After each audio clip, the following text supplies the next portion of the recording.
Implicit differentiation.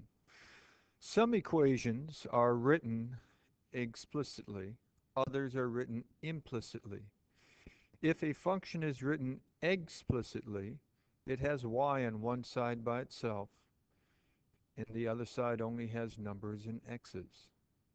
An implicit equation or function has x's and y's being on the same side, where y is not necessarily solved. So, here are some examples underneath of explicit equations, because they're all y equals. And then over here on the right, we have implicit equations, because they are y with x's all on the same side. Now, we're going to go ahead and try to find the slope of our tangent line to our circle that's centered at the origin and has a radius of 5 when x is 3. One way in which we could do this, up to this point you would have said, well, we have to go ahead and solve it for y. Then you could go ahead and take your derivative.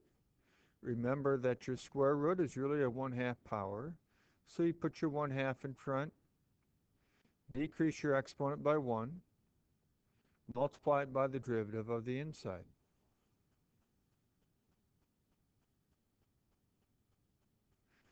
Now, you'll notice that your 1/2 here undoes the 2 in the back. Your negative exponent causes this to be moved down to the bottom.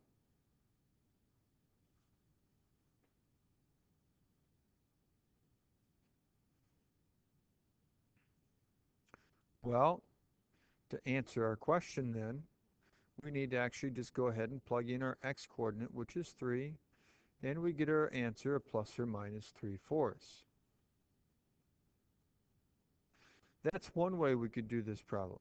But let's take a look at a second way using implicit differentiation. Now, implicit differentiation is just basically following the chain rule. So, you guys know that you need to take your 2 and put it down in front. And so then you decrease your exponent by 1. But it's really multiplied then by a dx over dx, because what we have going on here is really two functions. We have our squaring, we just took care of that. Then we have our identity function on the inside, which is assigning x to x. So then it's the derivative of that inside, which is x, right here then, with respect to x. You might wonder, why are we having this with respect to x here? Well, remember your dy is really a dy, your y prime is a dy over a dx. So when you took your derivative of y, it was the derivative of y with respect to x. So here you are taking the derivative of x with respect to x. Well, then we got to continue on here. We go plus, put your 2 in front, decrease your exponent by 1. Then you got to go ahead and do the derivative of the inside. The inside is just your y, so the derivative of y with respect to x, just like it was over here, is dy dx. Equals, now we got to do the derivative of the 25, which is just a derivative of a constant, or 0. Well, now we're going to go ahead and simplify this. We're trying to find our derivative, which is our dy over dx. You'll notice that your dx over dx is 1, so that drops out. So now we're going to try to solve this for our dy over dx. Now I'm going to go ahead and divide both sides by the negative 2y. And if you wanted to rewrite your dy over dx as y prime like we were doing over here, you could. Doesn't make a difference whether you prefer the dy over dx or the y prime. It's fine either way, just as long as when you're writing y prime, you make sure you know it's a y prime and not a y to the first. Solving it for y prime, you get this here. Then all you have to do is actually go ahead and plug in your point. You know your x-coordinate is 3. So you plug in 3 here, Then you could go ahead and solve it for y. You get 9 plus something squared equals 25. You solve it, and that's where you get the plus or minus 4 from. So now, when you have your y prime here, once again, we're looking for our slope. We plug in our point, and then we just get plus or minus 3/4, just like we did over here when we were doing it explicitly. Now, you might be wondering, why doesn't our derivative here on the left look like our derivative on the right? Well, it really does, because what we have right here is the same as this. So if you would go back to your original equation, the original circle, and solve it for y, get y on one side by itself, you would find out that your y right here is just the square root of 25 minus x squared.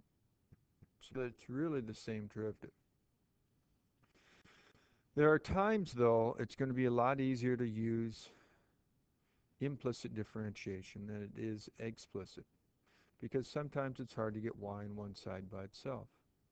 Here we have our guidelines for differentiating with implicit differentiation.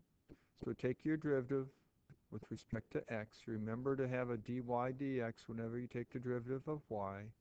Get your dy dx's on one side. Anything that does not have a dy dx, get on the other side. Factor out your dy dx and then continue to solve. So using those guidelines, then here, we're going to go ahead. We're going to put the 3 in front, decrease your exponent by 1. Remember, we're taking the derivative of y with respect to x, so whenever you have a derivative of y, you got to put the dy dx in.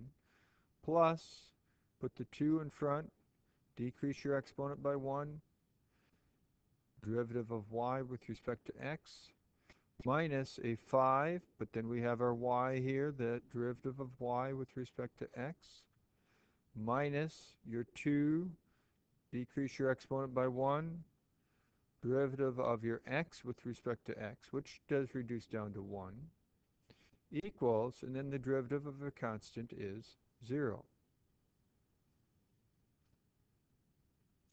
So now all we're going to do is continue to simplify this. Our dy, or our dx over dx is 1. So that drops out. It does not have a dy dx in it. So I'm going to take it to the other side by adding it. I just left the first 3 things alone.